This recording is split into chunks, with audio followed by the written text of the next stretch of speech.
अब next topic हमारा आता है ओरल एंटी डायबिटिक ड्रग्स। बहुत ज़्यादा इंपॉर्टेंट है, काफ़ी बार आ चुका है, 4 से 5 बार लॉन्ग में पूछा जा चुका है। ठीक है, पूरा insulin oral anti diabetic drugs पूरा ही इंपॉर्टेंट है। ठीक है, तो सबसे पहले ये टाइप 2 डायबिटीज़ में यूज़ करते हैं और इसका क्लासिफिकेशन स्टार्ट करते हैं। ठीक है, सबसे पहले क्लासिफिकेशन में एनहेंस इंसुलिन सिक्रीशन, जो इंसुलिन सिक्रीशन को बढ़ाए। ठीक है, तो उसमें दो टाइप के, एक पोटेशियम चैनल ब्लॉकर और एक है DPP inhibitor. Potassium channel blocker में भी दो हैं, सल्फोनाइल यूरेज, मैग्लीटिनाइड। सल्फोनाइल यूरेज में टॉलब्यूटामाइड, ग्लिपिजाइड, ग्लिकाजाइड, 3 कर लेना।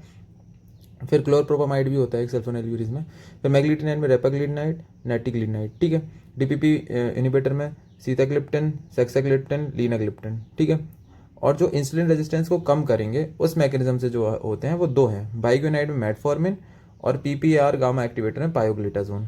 ठीक है, फिर रिटार्ड कार्बोहाइड्रेट एब्जॉर्प्शन, जो एब्जॉर्प्शन कम करेंगे कार्बोहाइड्रेट का इंटेस्टाइन से, उसमें आते हैं अल्फा ग्लूकोसिडेस इनहिबिटर, उसमें आता है एकार्बोस वॉग्लिवोस। ठीक है, फिर मिसलेनियस ड्रग है कुछ, जो SGLT इनहिबिटर है, सोडियम ग्लूकोज को ट्रांसपोर्टेज इनहिबिटर, उसमें आता है डापाग्लिफ्लोजिन और कैनाग्लिफोलोजिन। ठीक है, फिर डोपामिन D2 एगोनिस्ट में ब्रोमोक्रिप्टन। ठीक है, तो ये जो थोड़े थोड़े क्लासिफिकेशन है ये सिंपल ही है। पोटेशियम चैनल ब्लॉकर में दो कर लेना, फिर इधर पर ओवरकम इंसुलिन रेजिस्टेंस में कर लेना, ऐसे करके एक दो बार अपन पढ़ोगे तो हो जाएगा। ठीक है, अपन डिटेल में तो हम स्टार्ट करते हैं सल्फोनाइल यूरेज। सल्फोनाइल यूरेज को दो जनरेशन में डिवाइड किया। पहले जनरेशन जो है और सेकंड जनरेशन जो है दोनों में सेम है मैकेनिज्म एक्शन। पहले जनरेशन में आता है अपना टॉलब्यूटामाइड, क्लोप्रोपामाइड, और सेकंड जनरेशन में आता है ग्लिपिजाइड, ग्लिकाजाइड। ठीक है, दोनों सेम है, बस जो सेकंड जनरेशन है ज़्यादा पोटेंट होता है। ठीक है, फिर मैकेनिज्म एक्शन स्टार्ट करते हैं। जब नॉर्मल जो सेल होती है उसके अंदर इंसुलिन कैसे रिलीज होता है, सबसे पहले ग्लूकोज जाता है सेल के पास और वहाँ पर वो बाइंड होता है रिसेप्टर से और इनहिबिट करता है जो सोडियम जो पोटेशियम ATP डिपेंडेंट चैनल है, मतलब ATP सेंसिटिव पोटेशियम चैनल है, उनको ब्लॉक करेगा। और चैनल को ब्लॉक करके पोटेशियम चैनल को ब्लॉक कर देगा तो डिपोलराइजेशन होगा। डिपोलराइजेशन होगा तो कैल्शियम इन्फ्लक्स होगा, कैल्शियम इन्फ्लक्स करके इंसुलिन का रिलीज होता है। ये होता है नॉर्मल एक्शन। पर ऐसी सेम सल्फोनाइल यूरेज भी ग्लूकोज के जैसे काम करता है। Sulfonylureas stimulate insulin secretion from beta cell of pancreas. ठीक है, तो क्या करेगा सल्फोनाइल यूरेज, स्पेसिफिक रिसेप्टर जो बीटा सेल में प्रेजेंट है उससे बाइंड होगा। ठीक है, और ATP सेंसिटिव चैनल को ब्लॉक करेगा। ठीक है, तो उससे क्या होगा, ATP पोटेशियम चैनल जो है वो ब्लॉक हो गए। उससे क्या होगा, पोटेशियम चैनल ब्लॉक होने से डिपोलराइजेशन होगा। फिर वहाँ से होगा इन्फ्लक्स ऑफ कैल्शियम, कैल्शियम का इन्फ्लक्स होगा। जैसे कि जो कैल्शियम है ना, जो इंसुलिन की वेसाइकल्स हैं उनका डीग्रेनुलेशन करेगा और उनको धक्का देके बाहर निकालेगा, तो इंसुलिन जो है अपना ब्लड में आ जाएगा। ठीक है, degranulation and increase release of steroid stored insulin from beta cell. ठीक है, जो स्टोर्ड इंसुलिन था वो निकल जाएगा बाहर। फिर for successful therapy with sulfonylureas at least 30% functioning beta cell are necessary. 30% functioning beta cell होना चाहिए तभी ये काम करेगा, इसलिए टाइप 1 में अपन इसको इनफेक्टिव होता है। फिर सल्फोनाइल यूरेज जो है सेंसिटिविटी बढ़ाता है, कैसे, नंबर ऑफ इंसुलिन रिसेप्टर बढ़ा के, और ये क्या करेगा, रिलीज ऑफ ग्लूकागॉन भी कम करेगा। ठीक है, तो ये सारे तीन है जो है मैकेनिज्म एक्शन, इनके थ्रू एक्ट करता है। फिर फार्माकोकाइनेटिक्स, ये वेल एब्जॉर्ब्ड होता है ओरल एडमिनिस्ट्रेशन में। ठीक है, प्लाज्मा प्रोटीन से हाईली बाउंड होता है।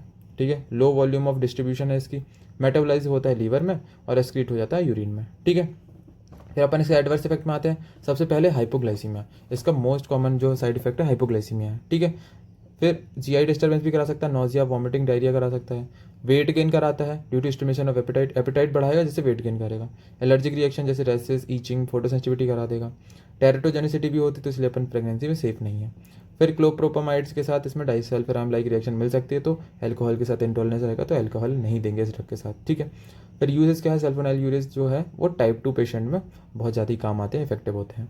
ठीक है, ड्रग इंट्रैक्शन में क्या लिखा, सल्फोनाइल यूरेज और सैलिसिलेट।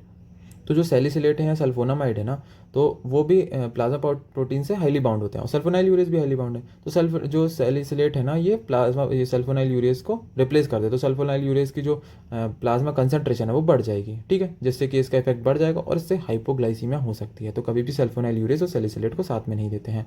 प्रोपेनोलॉल और सल्फोनाइल यूरेज वही कि जो बीटा 2 रिसेप्टर को ब्लॉक कर देंगे प्रोपेनोलॉल, और मास्क कर देगा जो डायबिटीज़ के सिम्टम्स होते हैं ना उसको मास्क कर देगा, तो इसलिए अपन उसको साथ में नहीं देते। तो इंसुलिन के साथ प्रोपेनोलॉल या फिर सल्फोनाइल यूरेज का प्रोपेनोल कभी भी नहीं देते हैं। फिर नेक्स्ट कैटेगरी आती है अपनी बाइगोनाइड। बाइगोनाइड कौन से, metformin is only biguanide used clinically. तो मेटफॉर्मिन है इसके एग्जांपल सिर्फ। ठीक है, ये कैसे एक्ट करता है, ये activate enzyme AMP dependent protein kinase, AMP kinase को एक्टिवेट करता है। फिर उसके क्या क्या एक्शन रहते हैं, एक तो वो हेपेटिक ग्लूकोनियोजेनेसिस को, ग्लूकोजिनोलाइसिस को इनिबिट करता है, ग्लूकोनियोजेनेसिस को इनिबिट करता है, एलिमेंट्री एब्जॉर्प्शन ऑफ ग्लूकोज को इनिबिट करता है। कुल मिला के ब्लड में ग्लूकोज का लेवल कम कर रहा है। फिर प्रोटीन सिंथेसिस बढ़ाएगा, लाइपोजेनेसिस बढ़ाएगा, पेरिफेरल यूटिलाइजेशन ऑफ ग्लूकोज करेगा। इन सब चीज़ों से जो ग्लूकोज है ना ब्लड में कम हो रहा है। ठीक है, और बाकी जगह पे बढ़ रहा है। ठीक है। फिर एडवर्स इफेक्ट में क्या आता है कि metallic taste, anorexia, nausea, vomiting, diarrhoea, loss of weight, skin rashes. तो लॉस ऑफ वेट इसमें मिलता है। लैक्टिक एसिडोसिस बहुत ज़्यादा सीरियस कॉम्प्लिकेशन है पर रेयर होता है मेटफॉर्मिन के साथ, ठीक है। और प्रोलॉन्ग यूज़ में अपन को क्या मिलेगा, विटामिन B12 की डेफिशिएंसी मिल सकती है, तो इसके मैल एब्जॉर्प्शन हो जाएगा, मतलब माल एब्जॉर्प्शन से विटामिन B12 की डेफिशिएंसी होगी, ठीक है। Metformin usually does not cause hypoglycaemia even in large dose, तो हाइपोग्लाइसीमिया नहीं करता, तो इसलिए सेफ ड्रग है थोड़ी, ठीक है। यूज़ कहाँ करेंगे अपन, टाइप 2 डायबिटीज मेलाइटिस में अकेले यूज़ कर लेंगे या फिर किसी और ड्रग के साथ यूज़ कर सकते हैं, ठीक है। और it protect against vascular complication of diabetes, vascular complication से भी बचाता है। फिर अपनी नेक्स्ट आती है मैग्लिटिनाइड। मैग्लिटिनाइड है रेपाग्लिनाइड और नेटिग्लिनाइड। तो रेपाग्लिनाइड, नेटिग्लिनाइड, जो मैग्लिटिनाइड थे वो सल्फोनाइल यूरियस के जैसी मैकेनिज्म थी, पोटेशियम चैनल को ब्लॉक करके कर रहा था, ठीक है। तो सेम मैकेनिज्म एक्शन है पर ये जो है लेस पोटेंट होते सल्फोनाइल यूरियस से, ठीक है। तो अपन इसको सिर्फ किस में यूज़ करते हैं, सिर्फ टाइप 2 डायबिटीज मेलाइटिस में यूज़ करते हैं to control postprandial hyperglycaemia, ठीक है। फिर मेन साइड इफेक्ट इससे क्या है, वेट गेन एंड हाइपोग्लाइसीमिया, ठीक है। फिर meglitinide cause nausea, flu like symptoms, ये भी करा सकती है। फिर अपना नेक्स्ट आता है DPP-4 इन्हिबिटर। ये थोड़ा इंपॉर्टेंट है, ध्यान से सुनना, एक बार आ चुका है। तो इसमें सीटाग्लिप्टिन, सेक्साग्लिप्टिन, लीनाग्लिप्टिन आते हैं। तो ये क्या करते हैं, ये ड्रग्स इनहिबिट करते हैं DPP-4 को, ठीक है। DPP-4 क्या करता था, इनएक्टिवेट करता था GLP-1 को, है ना। GLP-1 का क्या फंक्शन होता है समझ में आएगा। DPP-4 इनएक्टिवेट करता था GLP-1 को, पर DPP-4 खुद ही इनहिबिट हो गया तो GLP-1 को इनएक्टिवेट नहीं कर पाएगा, तो प्रिवेंट इनएक्टिवेशन ऑफ GLP-1, जिससे कि प्लाज्मा कंसंट्रेशन जो GLP-1 की वो बढ़ जाएगी। और इससे क्या होता है, GLP-1 का काम क्या होता है, increase insulin secretion, insulin secretion बढ़वाता है और सप्रेस ग्लूकागोन रिलीज, ग्लूकागोन को कम कराता है, जिससे कि पोस्ट प्लैंडर हाइपरग्लाइसीमिया वगैरह सही हो जाएगा, इंसुलिन की सिक्रीशन बढ़ गया, ग्लूकागोन का रिलीज कम हो गया, ठीक है। फिर तो ये सब है इसके मैकेनिज्म एक्शन। फिर इसका क्या है, they do not effect gastric emptying, satisfaction and body weight, इन सब में इसका इफेक्ट नहीं, मतलब साइड इफेक्ट कम है। फिर इसको ओरली दे सकते हैं at as adjuvant in patient with type 2 diabetes mellitus, किसी और ड्रग के साथ अपन इसको देते हैं, ठीक है। एलर्जिक रिएक्शन हो सकती है ना, हेपेटोटॉक्सिसिटी भी किसी किसी मिलती है, ठीक है। एलर्जिक रिएक्शन, हेपेटोटॉक्सिसिटी याद कर लेना। अपन ड्रग के स्पेसिफिक साइड इफेक्ट याद नहीं करेंगे, अपन एक कॉमन ग्रुप के याद करेंगे, ठीक है। ड्रग इंट्रैक्शन भी नहीं मिलता है और हाइपोग्लाइसीमिया की रिस्क भी कम है, ठीक है।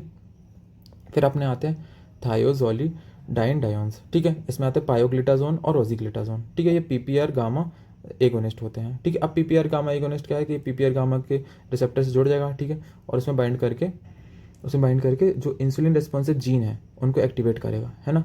इंसुलिन रिस्पॉन्सिव जीन है वो उनको एक्टिवेट करेगा, जो कि इंसुलिन जिस पे एक्ट कर रहा था ना उस पर ही एक्ट करेगा और रेगुलेट करेगा कार्बोहाइड्रेट और लिपिड मेटाबॉलिज्म को। उससे क्या हो जाएगा, sensitize peripheral tissue to insulin, और वही मेन इंसुलिन जैसी काम करेगा कि ब्लड ग्लूकोज लेवल कम कराएगा, ग्लूकोज ट्रांसपोर्ट बढ़ा देगा मसल और एडिपोज में, हेपेटिक ग्लूकोनियोजेनेसिस को इनहिबिट कर देगा और प्रमोट लाइपोजेनेसिस, है ना। तो ये PPR गामा पे बाइंड होके उसने इंसुलिन रिस्पॉन्सिव जीन को एक्टिवेट किया और उसके कारण बाकी चीज़ों को ये इंसुलिन जैसा काम किया इसने। एडवर्स इफेक्ट में इसमें क्या आता है, nausea, vomiting, anaemia, oedema, weight gain, ठीक है। Precipitation of heart failure in patient with low cardiac reserve, heart failure को प्रेसिपिटेट कर देगा। हेपेटोटॉक्सिसिटी और ब्लैडर कैंसर रेयरली होते हैं, ठीक है। और इसमें क्या है, there is increase risk of cardiovascular event with rosiglitazone, ठीक है। इसमें रोजीग्लिटाजोन जो ड्रग है इसमें रिस्क ज़्यादा है सीवियस के डिजीज होने के। फिर यूज़ क्या है पायोग्लिटाजोन का, अपन क्या देते हैं, सल्फोनाइल यूरियस या मेटफॉर्मिन के साथ टाइप 2 डायबिटीज मेलाइटिस में यूज़ करते हैं, ठीक है। ये हो गया। अब आते हैं अपने आखिरी के कुछ छोटे छोटे हैं, अल्फा ग्लूकोसिडेज इनहिबिटर। ये क्या करते हैं, एलिमेंट्री कैनाल से जो ग्लूकोज का एब्जॉर्प्शन है उसको कम करते हैं, ठीक है। तो अपन इसको मील के पहले देंगे, एक कार्बोज वॉक्लिपोज हो गया, ठीक है। फिर GLP-1 एनालॉग, वही GLP-1 एनालॉग अपन ने देखा था, GLP-1 जो है इंसुलिन को बढ़ाता है ना, तो वही इंसुलिन के बढ़ा के काम करा देगा, ठीक है। फिर आते सोडियम ग्लूकोज को ट्रांसपोर्ट 2 इनहिबिटर। ये क्या करते हैं, जो ग्लूकोज है ना उसको किडनी से रीअब्जॉर्ब नहीं होने देते, तो ग्लूकोज का एक्सक्रीशन बढ़ाते हैं। तो किसको इनहिबिट करते हैं, SGL2, सोडियम ग्लूकोज को ट्रांसपोर्ट 2 इनहिबिटर, है ना, जो कि प्रॉक्सिमल ट्यूबुल में प्रेजेंट होता है PCT में। उसको इनहिबिट करेंगे जिससे कि जो इंसुलिन है उसका जो ग्लूकोज है उसका रीअब्जॉर्प्शन नहीं होगा, ठीक है। एक बार क्लासिफिकेशन फिर से देख लेते हैं कि देखो क्लासिफिकेशन में अपन ने क्या क्या पढ़ा। एनहांस इंसुलिन सिक्रीशन, उसमें दो हैं, पोटेशियम चैनल ब्लॉकर और DPP inhibitor. Potassium channel blocker में सल्फोनाइल यूरियस, मैग्लिटिनाइड आया था, और DPP इनहिबिटर में अपने सीटाग्लिप्टिन, सेक्टाग्लिप्टिन, लीनाग्लिप्टिन, ठीक है। इन दोनों के तो नाम अपन को पता ही है। फिर अपन आते हैं इंसुलिन रेजिस्टेंस कम करके कौन करता है, तो बाइगोनाइड में मेटफॉर्मिन और PPR गामा एक्टिवेटर में पायोग्लिटाजोन, ठीक है। फिर जो कार्बोहाइड्रेट एब्जॉर्प्शन को कम करते हैं वो अपने आते हैं अल्फा ग्लाइकोसिडेज इनहिबिटर, इसमें एकार्बोस वॉक्लिपोज, ठीक है। मिसलेनियस ड्रग में अपने SGLT2 इनहिबिटर, ठीक है, और डोपामिन T2 एगोनिस्ट, ठीक है। तो ये सारे ड्रग्स अपने ओरल एंटी डायबिटिक ड्रग्स हैं, इतना ही इंपॉर्टेंट, इतना लिख दोगे काफ़ी है, ठीक है। Thank you.